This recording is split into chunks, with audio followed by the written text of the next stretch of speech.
Hi friends, ನಮಸ್ಕಾರ. ನಾನು ನಿಮ್ಮ ಬಸವರಾಜ್ ಮಾತಾಡ್ತಾ ಇದ್ದೀನಿ ಸ್ನೇಹಿತರೆ. ಇವತ್ತಿನ ದಿನದಲ್ಲಿ ನಾವು ಭೂಮಿಯ ಉಗಮದ ಸಿದ್ಧಾಂತಗಳು ಅಂದರೆ ವರ್ಜಿನಲ್ ಥಿಯರೀಸ್ ಆಫ್ ಕಾಂಟಿನೆಂಟ್ಸ್ ಎಂಬ ವಿಷಯದ ಬಗ್ಗೆ ಮಾತಾಡೋಣ ಸ್ನೇಹಿತರೆ.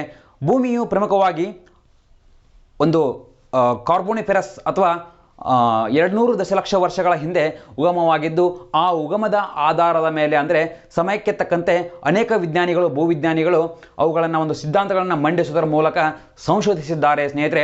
ಈ ಒಂದು ಸಂಶೋಧನೆಯ ಆಧಾರದ ಮೇಲೆ ನಾವು ಭೂಖಂಡಗಳ ಒಂದು ಸಿದ್ಧಾಂತಗಳನ್ನು ನಾವು ಅಥವಾ ಭೂಮಿಯ ಉಗಮದ ಸಿದ್ಧಾಂತಗಳನ್ನು 5 ವಿಧಗಳಲ್ಲಿ ವಿಂಗಡಿಸಬಹುದು. ಹಾಗಾದರೆ ಒಂದನೇದು ವಿಧ ಯಾವುದಂದರೆ ಭೂಖಂಡಗಳ ಅಲೆತ ಸಿದ್ಧಾಂತ. ಭೂಖಂಡಗಳ ಅಲೆತ ಸಿದ್ಧಾಂತ ಮೊದಲನೇ ಒಂದು ಸಿದ್ಧಾಂತ. ನೋಡಿ ಸ್ನೇಹಿತರೆ, ಎಲ್ಲ ಒಂದು ಕಾಂಪಿಟೇಟಿವ್ ಎಕ್ಸಾಮ್ಗೆ ಈ ಒಂದು ಭೂಮಿಯ ಉಗಮದ ಒಂದು ಸಿದ್ಧಾಂತಗಳ ಬಗ್ಗೆ ಕೇಳ್ತಾ ಇದ್ದು ಅತಿ ಇಂಪಾರ್ಟೆಂಟ್ ಅಂತ ಹೇಳ್ಬೋದು ಸ್ನೇಹಿತರೆ. ಭೂಖಂಡಗಳ ಅಲೆತ ಸಿದ್ಧಾಂತ ಒಂದನೇ ಸಿದ್ಧಾಂತ. ಹಾಗಾದರೆ ಇದನ್ನು ನಾವು ಇಂಗ್ಲೀಷ್ನಲ್ಲಿ ಕಾಂಟಿನೆಂಟಲ್ ಡ್ರಿಫ್ಟ್ ಥಿಯರಿ ಅಂತ ಕರಿಬೋದು ಸ್ನೇಹಿತರೆ. Continental drift theory.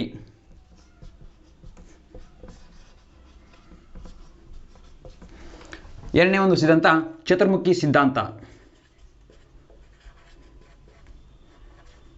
ಚತುರ್ಮುಖಿ ಸಿದ್ಧಾಂತ ಇಂಗ್ಲಿಷ್ನಲ್ಲಿ ಇದನ್ನು ಟೆಟ್ರಾಹೈಡ್ರಲ್ ಹೈಪೋಥೆಸಿಸ್ ಅಂತ ಕರೀತಾರೆ ಸ್ನೇಹಿತರೆ. Tetrahedral hypothesis.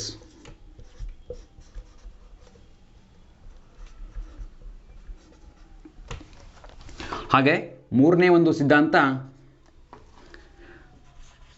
ಪ್ರಚಲನ ಪ್ರವಾಹ ಸಿದ್ಧಾಂತ. ಪ್ರಚಲನ ಪ್ರವಾಹ ಸಿದ್ಧಾಂತ ಇಂಗ್ಲಿಷ್ನಲ್ಲಿ ಕನ್ವೆಕ್ಷನಲ್ ಕರೆಂಟ್ ಥಿಯರಿ.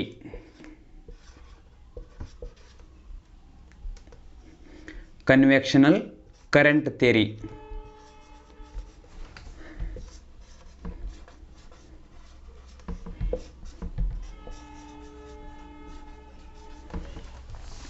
ಹಾಗೆ ನಾಲ್ಕನೇ ಒಂದು ಸಿದ್ಧಾಂತ ಭೂಸ್ಥಾನ ಪಲ್ಲಟ ಥಿಯರಿ, ಪ್ಲೇಟ್ ಟೆಕ್ಟಾನಿಕ್ ಥಿಯರಿ ಅಂತ ಕರಿತೀವಿ ಸ್ನೇಹಿತರೆ. ಭೂಸ್ಥಾನ ಪಲ್ಲಟ ಸಿದ್ಧಾಂತ.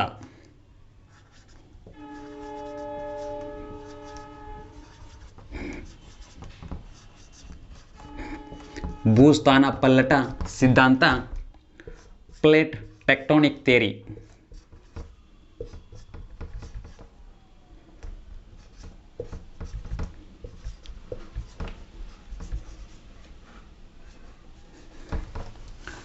ಕೊನೆಯ ಒಂದು ಅಥವಾ ಐದನೇ ಒಂದು ಸಿದ್ಧಾಂತ ನಾವು ಥಿಯರಿ ಆಫ್ ಐಸೋಸ್ಟೆಸಿ, ಸಮತೋಲನ ಸಿದ್ಧಾಂತ ಅಂತ ಹೇಳ್ಬೋದು.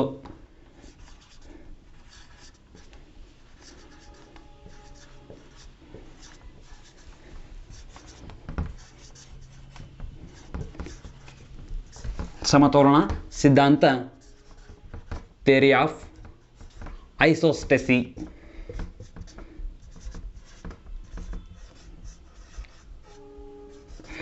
ನೋಡಿ ಸ್ನೇಹಿತರೆ, ಇವೆಲ್ಲ ಒಂದು 5 ಸಿದ್ಧಾಂತಗಳು ಭೂಮಿಯ ಹೇಗೆ ಉಗಮ ಆಯಿತು ಹಾಗೂ ಭೂಖಂಡಗಳು ಅಥವಾ ಹಿಂದಿರುವಂಥ 7 ಖಂಡಗಳು ಹೇಗೆ ಚಲಿಸಿದವು ಅಥವಾ ಮುಂದೆ ಏನೆಲ್ಲ ಭೂಮಿಯ ಒಂದು ಉಗಮದ ಆಧಾರವಾಗಿ ಏನೆಲ್ಲ ಸಂಶೋಧನೆಗಳು ಆಗಬಹುದು ಅನ್ನೋದನ್ನು ನೀವು ಈ ಒಂದು 5 ಸಿದ್ಧಾಂತಗಳನ್ನು ನಾವು ಇಟ್ಕೊಂಡು ನೋಡ್ತೇವೆ ಸ್ನೇಹಿತರೆ. ಹಾಗಾದರೆ ಒಂದನೇ ಒಂದು ವಿಧ ಭೂಖಂಡಗಳ ಅಲೆತ ಸಿದ್ಧಾಂತ ಅಥವಾ ಕಾಂಟಿನೆಂಟಲ್ ಡ್ರಿಫ್ಟ್ ಥಿಯರಿಯನ್ನು ನಾವು ಈಗ ಸುದೀರ್ಘವಾಗಿ ನೋಡೋಣ ಸ್ನೇಹಿತರೆ. ಪಿನ್ ಟು ಪಿನ್, ಅದು ಪಾಯಿಂಟ್ ಟು ಪಾಯಿಂಟ್ ತುಂಬ ಇಂಪಾರ್ಟೆಂಟ್ ಸ್ನೇಹಿತರೆ. ಅನೇಕ ಎಕ್ಸಾಮಲ್ಲಿ ಈ ಒಂದು ಸಿದ್ಧಾಂತದ ಬಗ್ಗೆ ಅಂದರೆ ಭೂಖಂಡಗಳ ಅಲೆತ ಸಿದ್ಧಾಂತದ ಬಗ್ಗೆ ಕೇಳಿದ್ದಾರೆ ಸ್ನೇಹಿತರೆ. ಹಾಗಾಗಿ ಎಲ್ಲರೂ ಗಮನವಿಟ್ಟು ಕೇಳಬೇಕಂತ ಕೇಳ್ಕೋತೇನೆ.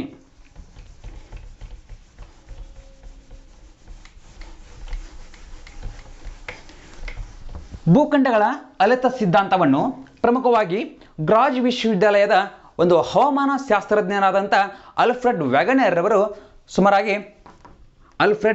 ಅವರು ಸಂಶೋಧಿಸಿದರು. ಆಲ್ಫ್ರೆಡ್ ವ್ಯಾಗನರ್ ಅವರು ಇದನ್ನು ಸಂಶೋಧಿಸಿದ್ದರಿಂದ ವೆಗನರ್ ಥಿಯರಿ ಅಂತ ಕೂಡ ಇದನ್ನು ಕರೀತಾರೆ ಸ್ನೇಹಿತರೆ. ಹಾಗಾದರೆ ವೆಗನರ್ ಅವರು ಏನೆಲ್ಲ ಒಂದು ಸಂಶೋಧನೆಯನ್ನು ಮಾಡಿದರು ಭೂಖಂಡಗಳ ಒಂದು ಉಗಮದ ಬಗ್ಗೆ ಅನ್ನೋದನ್ನು ನೋಡೋದಾದ್ರೆ ನಾವು ಸುಮಾರಾಗಿ ಕಾರ್ಬೊನಿಫೆರಸ್ ಯುಗದಲ್ಲಿ ಅಂದರೆ ಸುಮಾರಾಗಿ 200 ದಶಲಕ್ಷ ವರ್ಷಗಳ ಹಿಂದೆ 200 ದಶಲಕ್ಷ ವರ್ಷಗಳ ಹಿಂದೆ ಇದಕ್ಕೆ ಇನ್ನೊಂದು ಕಾರ್ಬೊನಿಫೆರಸ್ ಯುಗ ಅಂತ ಕರೀತಾರೆ ಸ್ನೇಹಿತರೆ. ಕಾರ್ಬೊನಿಫೆರಸ್ ಯುಗ ಅಂತ ಹೇಳ್ಬೋದು. ಕಾರ್ಬೊನಿಫೆರಸ್ ಇರಾ ನೋಡಿ ಸ್ನೇಹಿತರೆ, 200 ದಶಲಕ್ಷ ವರ್ಷಗಳ ಹಿಂದೆ ಪ್ರಮುಖವಾಗಿ ಭೂಖಂಡವು ಅಥವಾ ಹಿಂದಿರುವಂಥ ಭೂಮಿಯು ಬೆಂಕಿಯ ಜ್ವಾಲೆ ಅಥವಾ ಬೆಂಕಿಯ ಚೆಂಡಿನಂಥ ಆಕಾರದಿದ್ದು ಅವುಗಳು ಸುಮಾರಾಗಿ ದುಂಡಾಕಾರದಲ್ಲಿತ್ತು. ಈ ದುಂಡಾಕಾರದಲ್ಲಿರುವಂತಹ ಒಂದು ಭೂಮಿಯು ಬೆಂಕಿಯ ಜ್ವಾಲೆಯಾಗಿದ್ದು ಅವುಗಳ ಒಂದು ಉಷ್ಣತೆ, ಒತ್ತಡ ಮತ್ತು ಮುಂತಾದ ನೈಸರ್ಗಿಕ ಪ್ರಕ್ರಿಯೆ ಇರ್ಬೋದು. ಹಾಗಾಗಿ ಆಗಿನ ಕಾಲದಲ್ಲಿದ್ದಂಥ ಆಮ್ಲಜನಕ ಒಂದು ಹೆಚ್ಚಿನ ಪ್ರಮಾಣದಲ್ಲಿದ್ದು ಆಮ್ಲಜನಕ ಹೇಗೆ ಕಡಿಮೆ ಆಗುತ್ತೋ ಹಾಗೆ ಭೂಖಂಡಗಳೆಲ್ಲವೂ ನೈಸರ್ಗಿಕ ಪ್ರಕ್ರಿಯೆಗೊಳಪಟ್ಟು ಅವುಗಳು ತಮ್ಮ ಒಂದು ದಿಕ್ಕಿಗೆ ಅಥವಾ ಭೂಮಿಯ ಒಂದು ಒತ್ತಡಕ್ಕೆ ಒಳಪಟ್ಟು ತಮ್ಮ ತಮ್ಮ ದಿಕ್ಕಿಗೆ ಚಲಿಸಲ್ಪಟ್ಟವು ಅಂತ ಹೇಳ್ಬೋದು. ಹಾಗಾದರೆ ಈ ಒಂದು ದುಂಡಾಗಿರುವಂಥ ಭಾಗಕ್ಕೆ ವೆಗನರ್ ಅವರು ಏನಂತ ಕರೆದ್ರು ಅಂದರೆ ಪ್ಯಾಂಜಿಯಾ ಅಂತ ಕರೆದರು ಸ್ನೇಹಿತರೆ. ಈ ಒಂದು ಭೂಮಿ ದುಂಡಾಗಿರುವಂತಹ ಒಂದು ಭಾಗಕ್ಕೆ ವೆಗನರ್ ಅವರು ಪ್ಯಾಂಜಿಯಾ ಅಂತ ಹೆಸರಿಟ್ಟರು. ಈ ಪ್ಯಾಂಜಿಯಾವು ಪ್ರಮುಖವಾಗಿ ಕಾರ್ಬೊನಿಫೆರಸ್ ಅಥವಾ 200 ದಶಲಕ್ಷ ವರ್ಷಗಳ ಹಿಂದೆ ಪೂರ್ವ ಪಶ್ಚಿಮವಾಗಿ ಅಂದರೆ ಇದು ಇವತ್ತಿದಿರುವಂಥ ವೆಸ್ಟ್ ಅಂತ ಹೇಳ್ಬೋದು. ಹಾಗೆ ಇದು ಈಸ್ಟ್ ಅಥವಾ ಪೂರ್ವ ದಿಕ್ಕು ಅಂತ ಹೇಳ್ಬೋದು. ಹೀಗೆ ಭೂಮಿಯು ಒಂದು ಬಿರುಕು ಬಿಟ್ಟಿತು ಅಂದರೆ ಸೀಳುಂಟಾಗಿ ಪೂರ್ವ ಪಶ್ಚಿಮವಾಗಿ ಪ್ಯಾಂಜೆ ಎನ್ನುವ ಭಾಗದಲ್ಲಿ ಸೀಳುಂಟಾಗಿ 2 ಭಾಗಗಳಾಯಿತು. ಆ 2 ಭಾಗಗಳು ಯಾವುವು ಅಂದರೆ ಉತ್ತರಕ್ಕಿರುವಂಥ ಲಾರೇಶ, ಉತ್ತರಕ್ಕಿರುವಂತಹ ಒಂದು ಭಾಗವನ್ನು ಸೀಳುಂಟಾಗಿರುವ ಉತ್ತರಕ್ಕಿರುವಂಥ ಭಾಗವನ್ನು ಲಾರೇಶ ಅಂತ ಕರೆದ್ರೆ ದಕ್ಷಿಣಕ್ಕಿರುವಂತಹ ಭಾಗವನ್ನು ಗೊಂಡವಾನ ಅಂತ ಕರೆದ್ರು. ನೋಡಿ, ಪ್ರಮುಖವಾಗಿ ಭೂಮಿಯು ಉಗಮವಾಗಿರುವಂಥ ಆಧಾರದ ಮೇಲೆ ಈ ಸಿದ್ಧಾಂತವು ಅತ್ಯಂತ ಪ್ರಮುಖವಾಗಿದ್ದು ಸ್ನೇಹಿತರೆ. ಈ ಒಂದು ಆಧಾರದ ಮೇಲೆ ನಮ್ಮ ಒಂದು ಭೂಮಿಯು ಇವತ್ತಿನ ದಿನದಲ್ಲಿ ನಾವು ನೋಡಬಹುದಾಗಿದೆ. ಈ ಲಾರೇಶ ಮತ್ತು ಗೊಂಡವಾನ ಎನ್ನುವ 2 ಭಾಗಗಳು ಇಂದಿನ ಒಂದು ಯುಗದಲ್ಲಿ ಪ್ರಮುಖವಾಗಿ ನಾವು ಕಾಣ್ಬೋದು.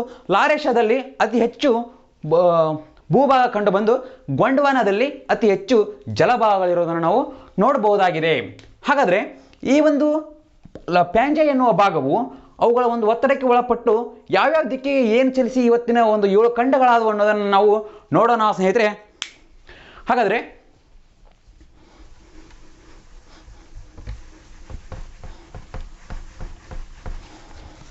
ಈ ಒಂದು ಪ್ಯಾಂಜೆ ಎನ್ನುವ ಭಾಗವು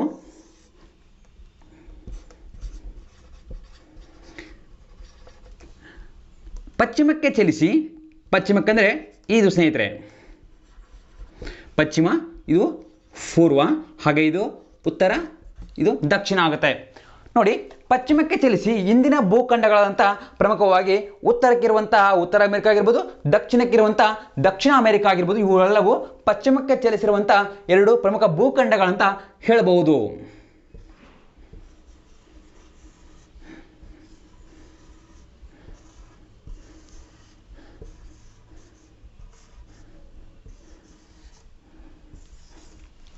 ನೋಡಿ, ಇದು ಉತ್ತರ ಅಮೆರಿಕ, ಇದು ದಕ್ಷಿಣ ಅಮೆರಿಕ.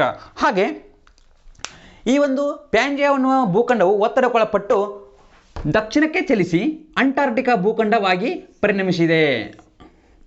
ಅಂಟಾರ್ಟಿಕಾ ಒಂದು ಬಿಳಿಯ ಖಂಡ ಅಂತ ನಾವು ಹೇಳಕ್ ಕರಿತೀವಲ್ಲ, ಅದು ದಕ್ಷಿಣಕ್ಕೆ ಚಲಿಸಿ ಅಂಟಾರ್ಟಿಕಾ ಖಂಡವಾಗಿ ಪರಿಣಮಿಸಿತು. ಹಾಗೆ ಉತ್ತರಕ್ಕೆ ಇರುವಂತಹ ಯುರೋಪ್ ಮತ್ತು ಏಷ್ಯಾ ಖಂಡಗಳು ಚಲಿಸಿ ಯೂರೇಷ್ಯಾ ಆಗಿ ಪರಿಣಮಿಸಿತು ಸ್ನೇಹಿತರೆ.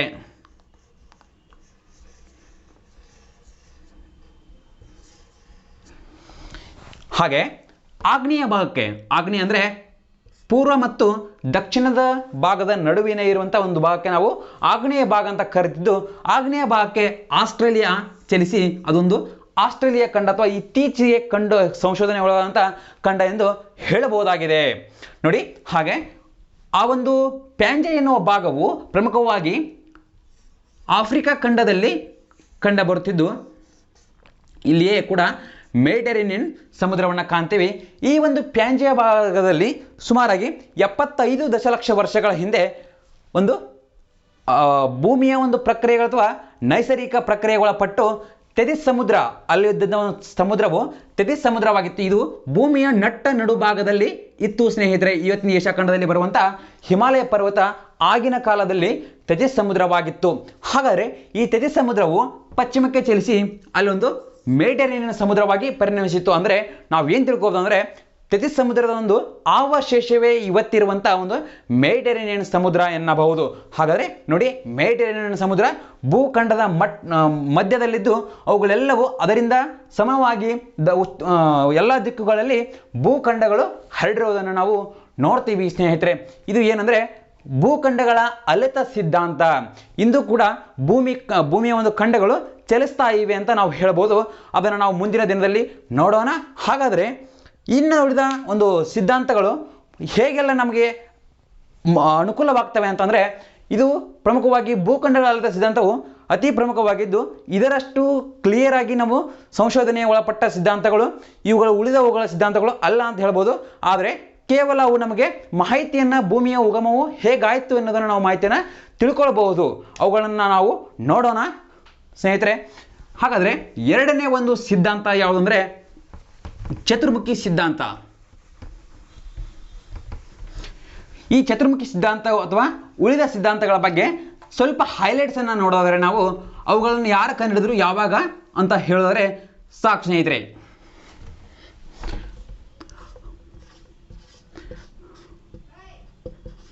ನಾವು ಕೇವಲ ಕಾಂಪಿಟೇಟಿವ್ ಎಕ್ಸಾಮ್ ದೃಷ್ಟಿಯಿಂದ ನೋಡೋದ್ರಿಂದ ಕೇವಲ ಅವುಗಳನ್ನಷ್ಟೇ ನೋಡೋಣ. ಎರಡನೇ ಒಂದು ಸಿದ್ಧಾಂತ ಚತುರ್ಮುಖಿ ಸಿದ್ಧಾಂತ. ಚತುರ್ಮುಖಿ ಸಿದ್ಧಾಂತ ಅಥವಾ ಟೆಟ್ರಾಹೈಡ್ರಲ್ ಹೈಪೋಥೆಸಿಸ್.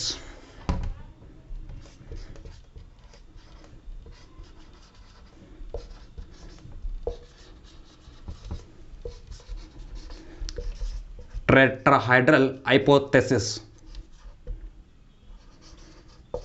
ನೋಡಿ ಸ್ನೇಹಿತರೆ, ಈ ಚತುರ್ಮುಖಿ ಸಿದ್ಧಾಂತವನ್ನು ಪ್ರಮುಖವಾಗಿ 1875ರಲ್ಲಿ ಲೊಥಿಯನ್ ಗ್ರೀನ್ ಎಂಬ ಒಂದು ಭೂವಿಜ್ಞಾನಿಯವರು ಕಂಡು ಹಿಡಿದರು ಅಂತ ಹೇಳ್ಬೋದು. 1875ರಲ್ಲಿ ಲೊಥಿಯನ್ ಗ್ರೀನ್ ಎನ್ನುವ ಭೂವಿಜ್ಞಾನಿಗಳು ಕಂಡು ಹಿಡಿದರು ಅಥವಾ ಸಂಶೋಧಿಸಿದರು. ಇದು ಭೂಮಿಯ ಒಂದು ಉಗಮದ ಒಂದು ಎರಡನೇ ಸಿದ್ಧಾಂತವಾಗಿದ್ದು ಅತಿ ಹೆಚ್ಚು ಪ್ರಮುಖವಾಗಿರುತ್ತದೆ. ಹಾಗೆ ಒಂದು ಚತುರ್ಮುಖಿ ಸಿದ್ಧಾಂತವು ಚತುರ್ಮುಖ ಅಂದರೆ ಒಂದು 4 ಭಾಗಗಳಾಗಿದ್ದು ಭೂಮಿಯ ಉಗಮದ ಸಿದ್ಧಾಂತವನ್ನು ವಿವರಿಸುತ್ತದೆ ಸ್ನೇಹಿತರೆ.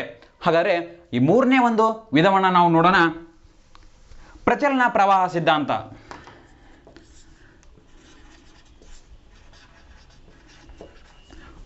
ಮೂರನೇ ಒಂದು ಉಗಮದ ಸಿದ್ಧಾಂತ ಅಂದರೆ ಪ್ರಚಲನ ಪ್ರವಾಹ ಸಿದ್ಧಾಂತ, ಕನ್ವೆಕ್ಷನಲ್ ಕರೆಂಟ್ ಥಿಯರಿ.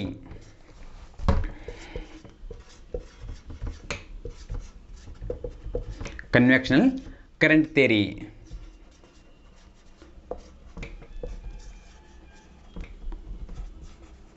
ನೋಡಿ ಸ್ನೇಹಿತರೆ, ಈ ಒಂದು ಪ್ರಚಲನ ಪ್ರವಾಹ ಸಿದ್ಧಾಂತವನ್ನು ಆರ್ಥರ್ ಹೋಮ್ಸ್ ರವರು ಸಂಶೋಧಿಸಿದ್ದಾರೆ. ಆರ್ಥರ್ ಹೋಮ್ಸ್ ಅಂದರೆ ಇದರ ಬಗ್ಗೆ ತಿಳಿದುಕೊಳ್ಳೋದು ನಾವು ಕೇವಲ ಯಾರು ಸಂಶೋಧಿಸಿದರು ಅಂತ ತಿಳ್ಕೊಂಡ್ರೆ ಸಾಕು ಸ್ನೇಹಿತರೆ. ಹಾಗಾಗಿ ಮುಂದಿನ ಎಕ್ಸಾಮಲ್ಲಿ ಈ ಸಿದ್ಧಾಂತವನ್ನು ಯಾರು ಮಂಡಿಸಿದ್ದಾರೆ ಅಥವಾ ಸಂಶೋಧಿಸಿದ್ದಾರೆ ಅಂತ ಕೇಳೋದು ತುಂಬ ಚಾನ್ಸಸ್ಸು ತುಂಬ ಇರುತ್ತೆ ಸ್ನೇಹಿತರೆ. ಆರ್ಥರ್ ಹೋಮ್ಸ್ ರವರು ಈ ಸಿದ್ಧಾಂತವನ್ನು ಸಂಶೋಧಿಸುತ್ತಿರುತ್ತಾರೆ. ಹಾಗೆ ನಾಲ್ಕನೇ ಒಂದು ಸಿದ್ಧಾಂತ ಭೂಸ್ಥಾನ ಪಲ್ಲಟ ಸಿದ್ಧಾಂತ ಅಂದರೆ ಪ್ಲೇಟ್ ಟೆಕ್ಟೋನಿಕ್ ಥಿಯರಿ.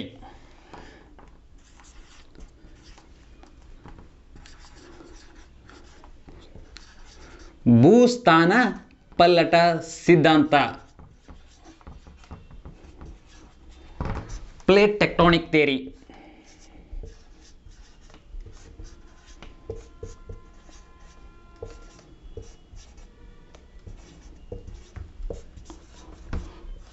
ಭೂಸ್ಥಾನ ಪಲ್ಲಟ ಸಿದ್ಧಾಂತ. ಈ ಸಿದ್ಧಾಂತವನ್ನು ನಾವು ಭೂಸ್ಥಾನ ಪಲ್ಲಟ ಸಿದ್ಧಾಂತವನ್ನು ನಾವು ಯಾರಂದರೆ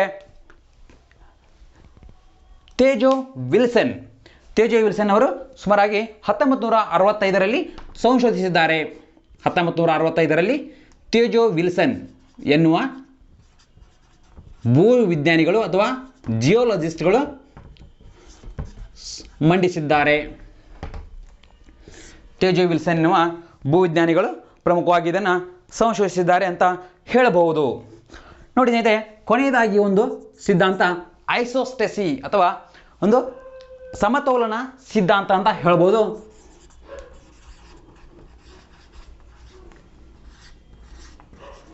ಸಮತೋಲನ ಸಿದ್ಧಾಂತ, theory of isostasy. Theory of ಐಸೋಸ್ಟೆಸಿ.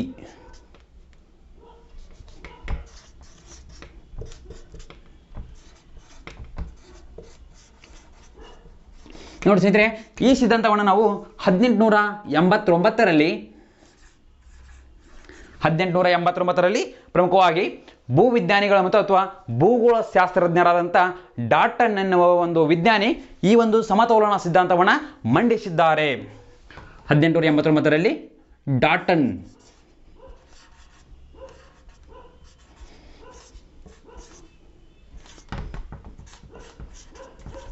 ಎನ್ನುವ ವಿಜ್ಞಾನಿ ಇದನ್ನು 1889ರಲ್ಲಿ ಸಂಶೋಧಿಸಿದ್ದು. ಇವುಗಳೆಲ್ಲವೂ ಅಂದರೆ ಇವೆಲ್ಲ 5 ಸಿದ್ಧಾಂತಗಳು ಭೂಮಿಯ ಉಗಮ ಹೇಗಾಯಿತು ಹಾಗೂ ಭೂಮಿಯ ಉಗಮ ಮುಂದೆ ಹೇಗಾಗ್ಬೋದು ಅಥವಾ ಭೂಮಿ ಮತ್ತೆ ತನ್ನ ಒಂದು ಬದಲಾವಣೆ ಅಥವಾ ದಿನನಿತ್ಯದ ಪ್ರಕ್ರಿಯೆಗಳಲ್ಲಿ ಹೇಗೆ ಚೇಂಜ್ ಆಗ್ಬೋದು ಅನ್ನೋದನ್ನು ನಾವು ಈ ಸಿದ್ಧಾಂತದಲ್ಲಿ ನೋಡ್ಬೋದು ಸ್ನೇಹಿತರೆ. ಹಾಗಾದರೆ ಭೂಮಿಯ ಚಲನೆ ಅಥವಾ ಇಂದಿನ ಪರಿಸ್ಥಿತಿ, ಭೂಮಿಯ ಪರಿಸ್ಥಿತಿ ಹೇಗಿದೆ ಅನ್ನೋದನ್ನು ನಾವು ನೆಕ್ಸ್ಟ್ ಚಾಪ್ಟರಲ್ಲಿ ನೋಡೋಣ ಸ್ನೇಹಿತರೆ. ನಮಸ್ಕಾರ, ನಾನು ನಿಮ್ಮ ಬಸವರಾಜ್ ಸ್ನೇಹಿತರೆ.